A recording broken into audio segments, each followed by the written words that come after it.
সন্ধ্যার পরে রাত্রি 11টা সাড়ে 11টা পর্যন্ত ফোনে আমি ব্যস্ত হয়ে থাকি।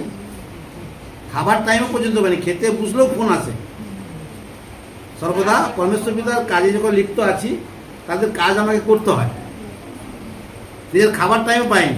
এদিন এত খিদা লাগছে, আমার ছাতি ধরপড়ানি এসে গেছে। আমার স্ত্রীকে বলি তুমি উঠো, আমাকে খিদা লাগছে।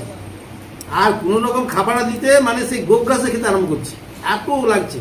এই ছাতির যে ধরপড়ানিটা হচ্ছে এটা বন্ধ হচ্ছে না, এটা বন্ধ করার জন্য আরো জল আর বেশি খাচ্ছি।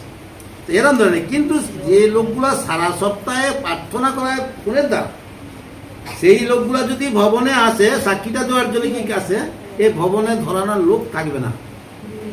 কিন্তু আসেনি, ঘরে শুয়ে আছে গদির উপরে, ফোন লাগাচ্ছে, আসো চলে আসে, এটা করে দাও, ওটা মুখে করতে আছে, করে তো দেই। কিন্তু ভবনে তো আসা উচিত, তাদের সাক্ষ্যটা দেওয়া উচিত, কিন্তু আসেনি। সেই জন্য মনুষ্য তুষ্টি করার মতো নয়।